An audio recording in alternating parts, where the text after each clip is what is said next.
Hey people, thanks for over 9,000 subscribers. Here's a special video to celebrate that. Hello everybody, welcome to the Wonky Angle where I talk about electronic music, both new and old. And today I'm doing a Redux review of Porter Robinson's Worlds. Okay, Porter Robinson, EDM artist from North Carolina. He came out with his widely fan-acclaimed debut album in 2014, and yes, I have already covered this project once before. Back in 2016, I did a video on it in which I directly compared it to the 2015 album from Melodies, Adventure, and reviewed both in tandem. I now happen to be in between discography reviews. I just hit an anime reference subscriber milestone. Porter Robinson himself has recently been teasing his follow-up to this project called Nurture. I figured now is as good a time as any to do this, as it's something I've wanted to do for years now.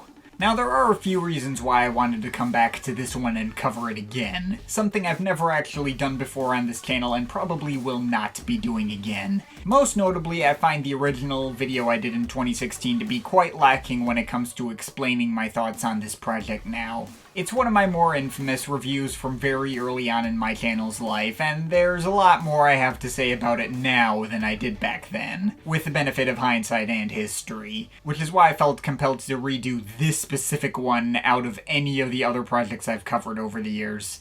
And I mean, this is a very special case. I find my videos on Eric Prydz' Opus and the first two Burial albums to be even more embarrassing and badly structured, but I'm not doing those over since, irrelevant sidetracks aside, I wouldn't have much more to say on the projects themselves if I covered them now. And there are other projects in which my opinion has changed after I first posted my review, but that doesn't necessarily merit me re-reviewing a project either. Reviews explain my feelings at the time of my covering them, and if need be, I could always do a video about albums I changed my mind on, which I have done. And even so, Worlds isn't actually one of these cases. This video is not a retraction of the video I did back in the day. My general opinions on the album haven't fundamentally changed that much since 2016. It's more like an expansion on that video, in the same way that Fantano covering My Beautiful Dark Twisted Fantasy a second time was.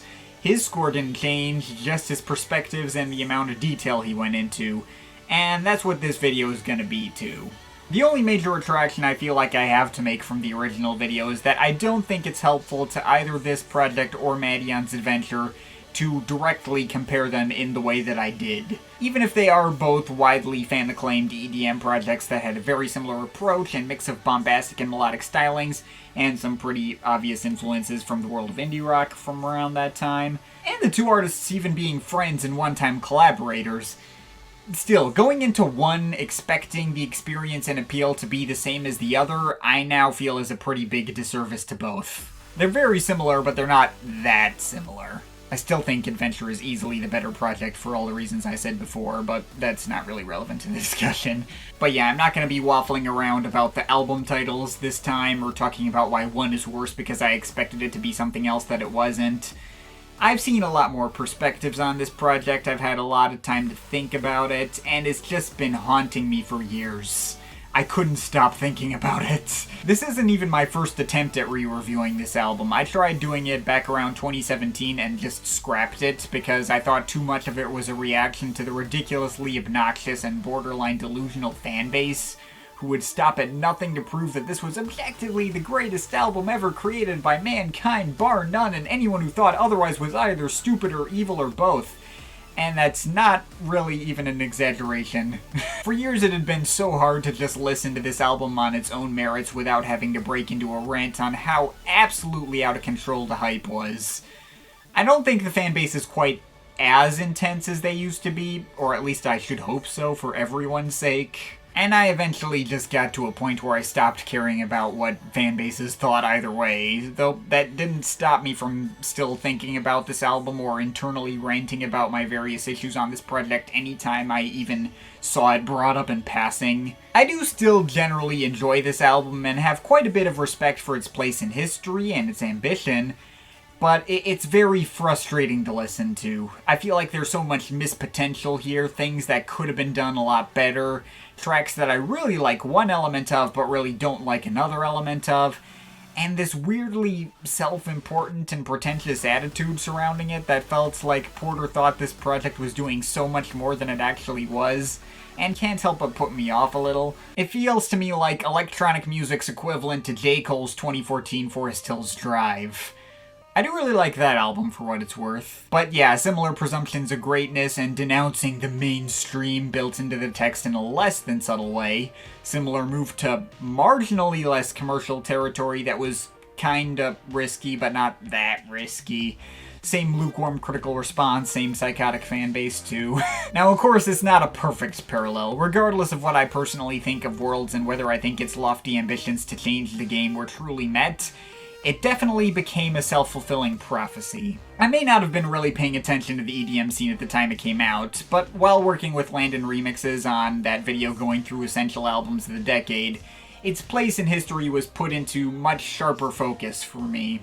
Before Worlds, the commercial EDM and modern dubstep scene wasn't exactly going out to make grand artistic statements.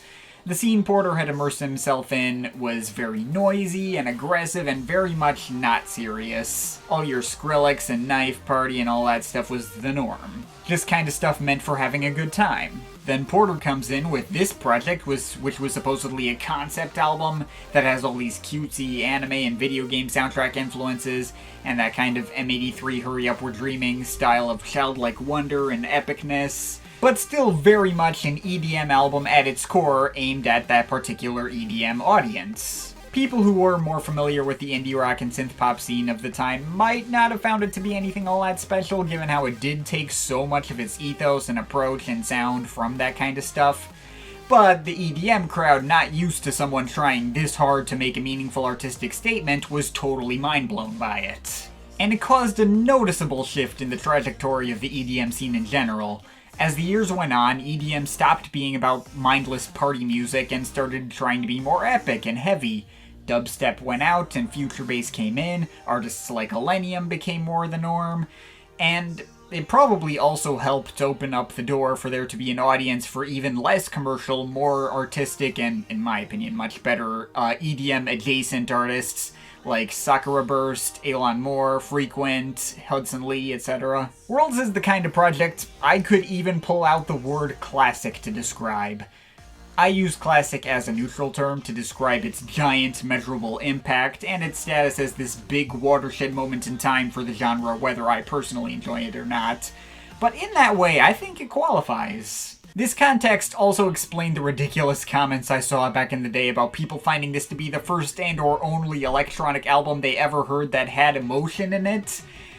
And while I still think those people could really stand to look harder, I can at least see how this project would have worked as a bridge for people not previously into electronic music get into this genre more easily. Like I said, I have a lot of respect for this project now having seen what it's done for electronic music as a whole. Still don't think it's great. There has always been that part of me who was wondering whether the scene bought into Porter's ambition to change the game just because he said he would when no one else would, and not because he had all of the follow-through to back it up. Some people have tried to make the case that it was so different from everything at the time that it doesn't even qualify as EDM at all anymore, and yeah, no, it is EDM. It's produced like an EDM album, it has the same kinds of synth tones as the big commercial EDM artists at the time.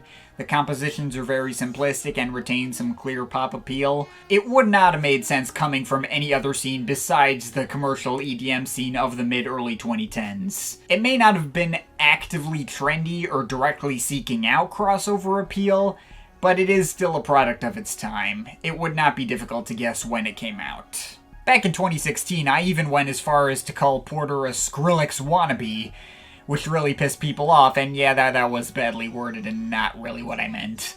Obviously, in attitude and approach, he was the exact opposite of a Skrillex wannabe. He actively wanted to go against what Skrillex was doing.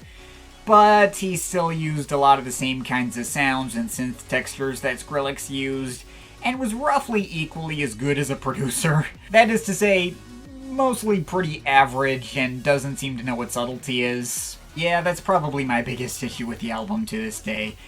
This project is not that well engineered. Every track here is trying to make lots of soaring soundscapes that are huge and expansive, but many of them are undercut by the bombastic and over-the-top synth choices and several drop sections, which are compressed to death, suffocating in noise, and rely purely on their lead melody for any feeling of soaring. Sometimes he can successfully pull off spacious and expansive all the way through. Sea of Voices is probably the best example.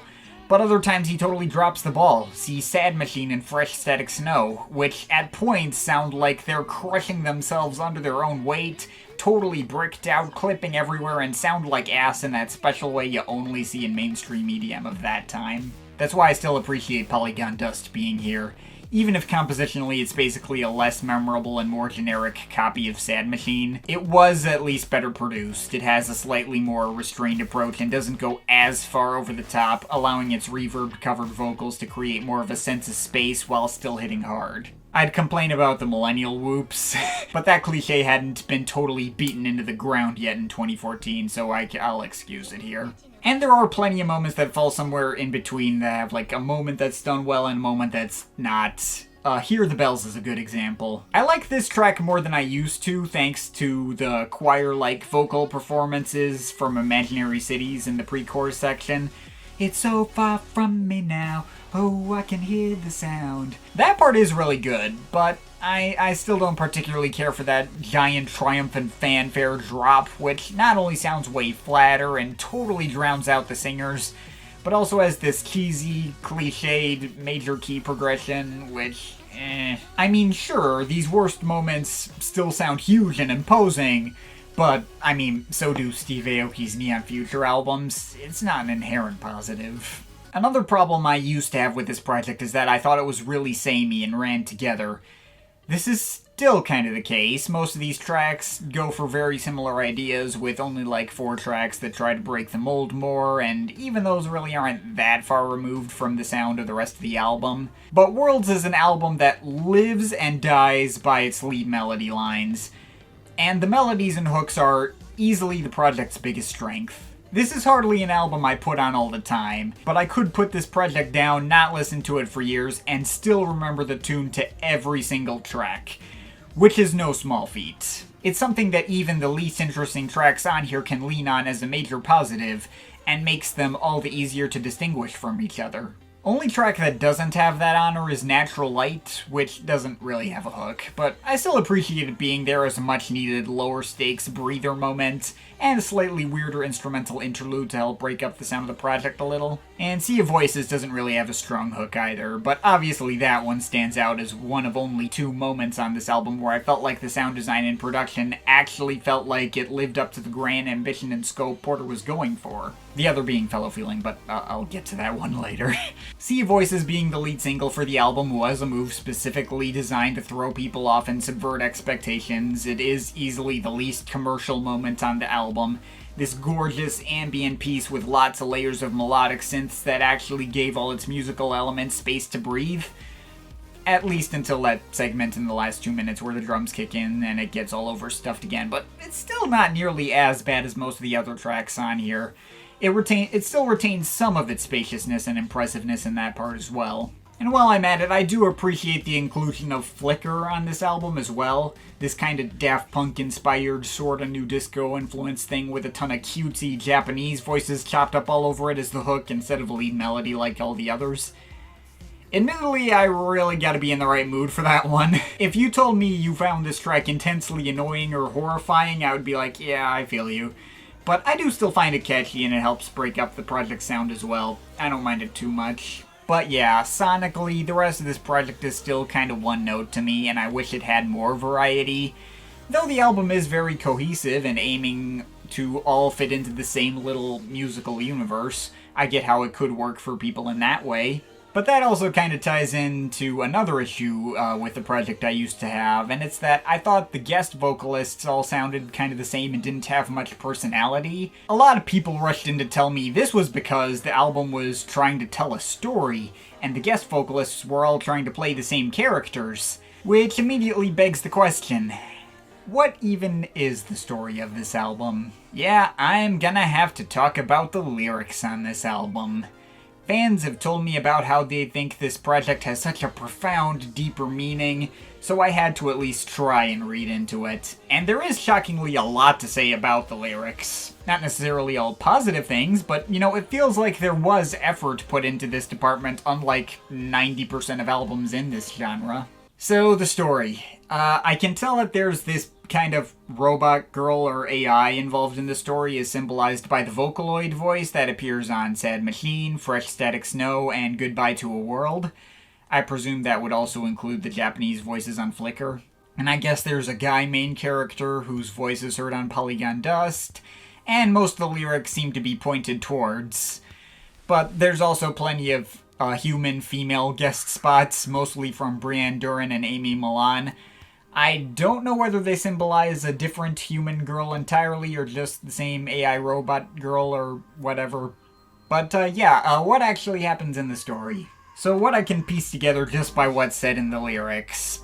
You got Sad Machine, which shows the main character meeting and awakening the robot girl. It's pretty explicitly what that's about. Years of War shows them thrusting themselves into a war that's going on in this world, I guess. Flickr and Fresh Static Snow, I guess, are about Robot Girl going through some, Blade Runner-style android consciousness thing. Oh yeah, and apparently Robot Girl will eventually shut off and forget all her memories at some point. Something like that. I'm not sure why. Polygon Dust is about main character keeping some kind of secret that's never touched on again. Lionhearted is about a crowd of people fighting in the war and vowing to never give up. That was actually pretty badass. It's a more consistent highlight now, probably because it's higher tempo and more energetic, but yeah, I like that one. And I think the crowd from this track is trying to inspire each other on Hear the Bells as well. Though that track also has a doctor who's never mentioned again, and I have no idea what Madness is a Hero Carnival means. But yeah, the story doesn't end well. Creation comes undone on Sea of Voices. I guess evil overtakes the world on Fellow Feeling, and maybe some other plot twists happen that I have no idea what to make of or what they really have to do with anything. And then in Goodbye to a World, the main characters run away, the world ends, and everyone dies tragically at the end. Yeah. I don't really know how Divinity fits into this story. I guess it's about Robot Girl still being asleep and not awoken yet, even though it's coming from a human singer. So, I don't know.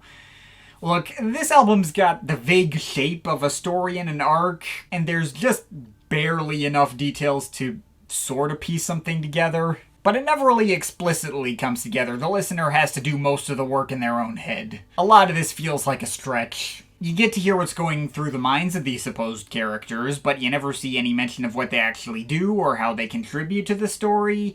They just kind of stand there and let things happen. The actual progression of events is something that's totally left up to the listener and are written so vaguely that you could just as easily say that there's no overarching story at all, that this is an exercise in futility and, oh, you're just reading too deep into it. It's not meant to be taken literally. And, well, the non-literal approach could work too, to a point. I've seen the interpretation that Fresh Static Snow is really about online relationships and falling in love with someone you've never actually met before, that's a pretty cool idea. But if I have to go by this method, then I unfortunately have to get into the supposed theme of this album being directly about Porter's own grievances with the EDM scene of the time. Oh boy. Okay, see, there are two tracks here that are supposedly about that directly. Years of War and Fellow Feeling. The former is talking about a curse on the streets of gold and how there's no going back now, and some people read that as Porter fighting against the rampant commercialism of the EDM scene, which... Yes, let's make a commercial-sounding EDM song about how commercial EDM needs to be fought against. Eat me. At least in this case, the lyrics are vague enough that you could totally ignore this interpretation, and it does have one of the more hard-hitting instrumentals. That track's not bad. But ignoring this interpretation is a little harder to do on Fellow Feeling. This track, yeah, I am so torn on it now. On one hand, from a musical and production level, it's easily my favorite track in the bunch, and it's not even close. The orchestral strings in the beginning sound gorgeous, and it all builds towards this middle section, which has all these super harsh industrial sounds that's totally unlike anything else on the album. The weird structure of the track reminded me a lot of something BT would do, even has a little of some of his stutter editing in spots. The whole album centers around it, is focused as this project's big climax, like everything is building up to this moment. But the fact that this track is supposedly a critique of EDM, which Porter himself has confirmed was the case in an interview, by the way. Yeah, that awesome industrial section, that was supposed to symbolize how he saw the EDM scene at the time, all harsh and noisy, and then it's immediately followed up by the spoken word talking about how, oh, this ugliness, this repulsiveness, it will all die out eventually, and now I cry for all that is beautiful. Followed by outro section that sounds like the big melodic drops of most of the other tracks on this album that I guess by corollary is supposed to symbolize the beauty in the world now? Yeah, by saying that this middle section is about the EDM scene and having this spoken word describing it as if it's this giant unstoppable force of evil or a symbol for all the evil in the world in general, Porter is making this track directly about how his own scene sucks because it's ugly, and now he's gonna be the one to fix it, making himself out to be the morally better one, which, Jesus Christ, can you get any more up your own ass than that? This is what I'm talking about with that self-important, pretentious attitude a la J. Cole. It feels similarly unearned as well, given how unimpressed I was with the EDM production on the rest of this album. He'd have to break off his scene a lot more before I'd be willing to give that message a pass, and he didn't do enough to merit that. This album's supposed story about Robot Girl and End of the World may not totally come together and require a lot of your own imagination to get it to work, but I'd much prefer its confusing vagueness over the album being directly about how Porter Robinson is better than the rest of the EDM world by moving away from the norm a little bit. Like, just fuck off. Now, I can believe that he doesn't truly think he's better than the rest of his scene. I've heard he apparently regrets chunks of this album now, and it doesn't seem like he completely bought into his own hype. But I can't really sit here and act like he didn't inadvertently imply that anyway. The lyrics are written vaguely enough that I could theoretically ignore the EDM criticism angle and crappy self-aggrandizing message, and take it as, oh, it's just a character saying the end of the world is inevitable or something. And like I said, this is easily the most instrumentally interesting and best produced track in the bunch as well, so I'll still mark it as a favorite, but not gonna act like those lyrics don't still piss me off a little. It's so frustrating. The lyrics on this album could have been really cool and clearly have effort put into them, but they just don't quite get there in the follow-through. So yeah, I guess at this point it sounds like I hate this album or something, but no, I do like it.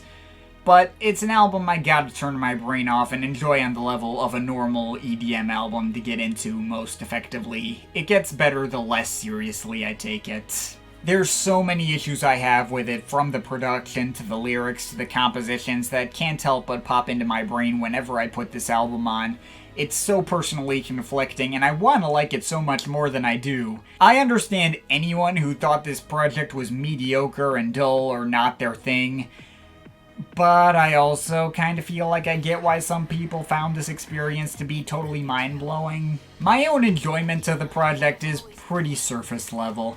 I think the lead melodies and hooks are all great. There are quite a few creative ideas here and there that I still like.